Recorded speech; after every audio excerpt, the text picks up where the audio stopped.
Esse aí você conhece, é o Papa Francisco. Ultimamente ele tem andado especialmente interessado na política brasileira. Em maio, ele já tinha enviado uma carta a Lula. No texto, ele pedia que Lula, na prisão, não se desanimasse e nem deixasse de confiar em Deus. Nem o Papa está acima dessa polarização política que é tão terrena. O Papa tem um lado.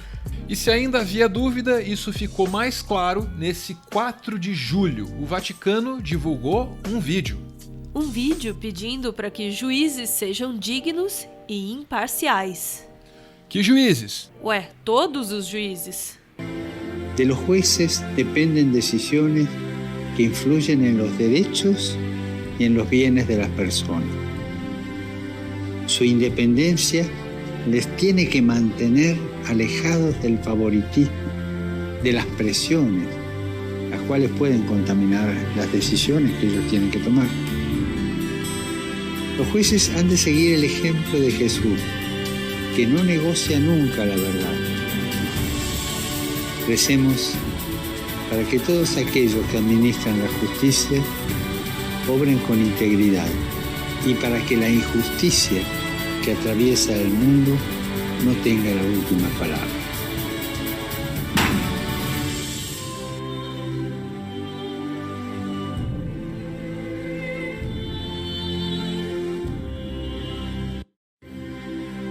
Rezemos para que todos aqueles que administram a justiça operem com integridade e para que a injustiça que atravessa o mundo não tenha a última palavra. Isso aqui também é sobre o Brasil. Apenas um dia antes do recado do Papa, o juiz Sérgio Moro esteve na Câmara dos Deputados. E na Câmara, a atuação dele foi resumida assim. Imaginemos um campo de futebol e um juiz de futebol marca um pênalti inexistente contra um dos times, de maneira programada. Esse mesmo juiz de futebol orienta um jogador para a sua melhor posição, que ele tem que ficar para que não seja marcado impedimento. Esse mesmo juiz dá um cartão vermelho para um dos jogadores do time que nessa altura do campeonato já está evidente para todo mundo, que é o time adversário ao seu. Depois, no horário do intervalo, esse juiz desce ao vestiário para poder orientar, junto com o técnico, o time que está vencendo a partir dessas manobras. E ao final do jogo viciado, a família desse juiz comemora nas redes sociais a vitória do time que foi vencedor a partir dessas manobras. Se não fosse suficiente, alguns meses depois, o juiz muda de função, não é mais árbitro de futebol, e ele passa a ser da diretoria do time que ele ajudou a vencer a disputa. Senhor Sérgio, eu posso ter me equivocado na palavra analogia, mas eu não vou me equivocar na firmeza do que aqui tem que ser dito. A história não absolverá o senhor. Da história, o senhor não pode se esconder. E o senhor vai estar, sim, nos livros de história.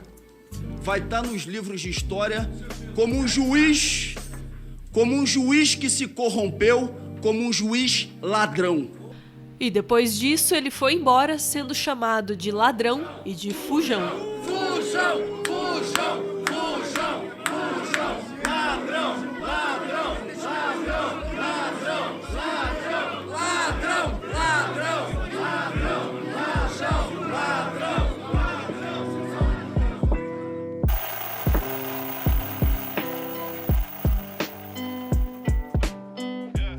Aqui, Sérgio Moro aparece tomando posse como ministro da Justiça.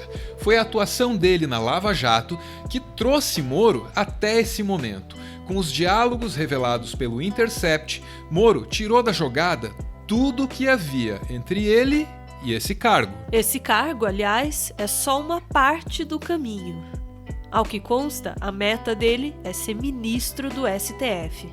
É verdade que a Lava Jato tirou corruptos de circulação, mas o fato é que Moro usou a operação em benefício próprio. Isso fica claro em vários dos vazamentos, e, em especial, quando ele disse que era melhor não investigar nem melindrar o ex-presidente Fernando Henrique Cardoso. A melhor defesa de Moro tem sido o ataque ao Intercept, que é o veículo de comunicação que obteve as conversas. Ele diz que o vazamento foi criminoso, fala em hackers. Mas nada disso tem muito valor. A essas alturas, a Folha de São Paulo, a Veja e a TV Bandeirantes também tiveram acesso ao material vazado e confirmaram a autenticidade dele.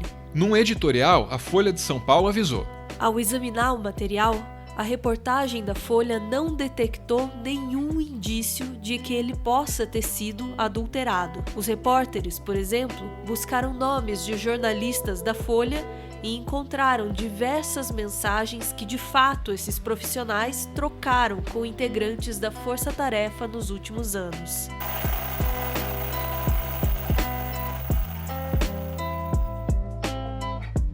Sérgio Moro, com o seu hacker imaginário, pode convencer a base mais fiel do bolsonarismo.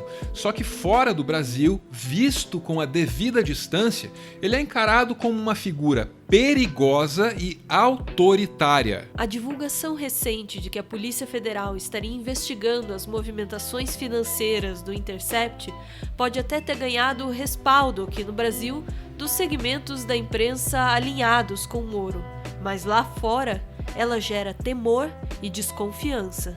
Entidades internacionais que militam pela liberdade de imprensa emitiram nota de desagravo contra o governo brasileiro. A Freedom of the Press Foundation diz, com todas as letras: investigar criminalmente o jornalista Glenn Greenwald por reportar a corrupção dentro do governo Bolsonaro é uma violação chocante dos seus direitos como um repórter.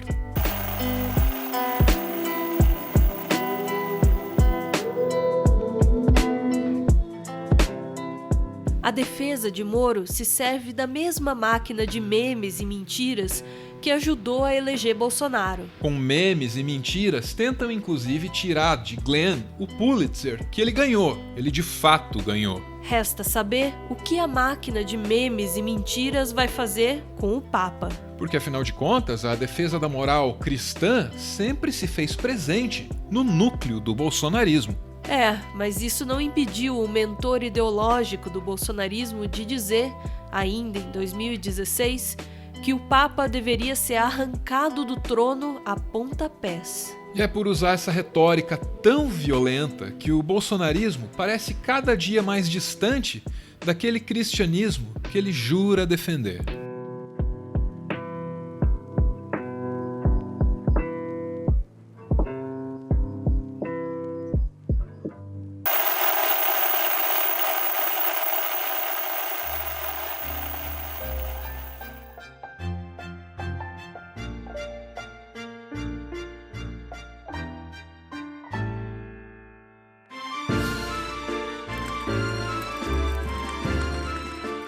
Muito obrigado por ver esse vídeo até o final. Olha só, quando as pessoas criticam a gente, em geral elas dizem duas coisas sobre o meteoro. Às vezes dizem que a gente tenta se passar por isentão, e aí outras vezes dizem que somos esquerdalha e coisas do tipo. A gente tem lado sim. Nosso lado se chama Estado Democrático de Direito. Ao que tudo indica, é o mesmo lado do Papa. A gente faz questão de se expressar, mas a gente sempre disse, ninguém é obrigado a concordar com nada do que a gente diz aqui. Você é livre para formar suas opiniões a partir dos conteúdos que você consome. E, aliás, a gente incentiva. Consuma conteúdo, consuma informação de fontes variadas. Muito mais importante do que defender o conteúdo que a gente faz é defender o seu direito de não vê-lo e de buscar alternativas. Como você sabe, o Meteoro é mantido graças a uma campanha de financiamento coletivo. Quem participa ouve um podcast exclusivo, que a gente está atrasado aí, mas logo a gente grava o próximo, e também aparece aqui no finalzinho, que é para receber o nosso agradecimento. Muito obrigado, Felipe e Isabela, os dois lindões aí, direto do Amapá. Beijo, gente, valeu!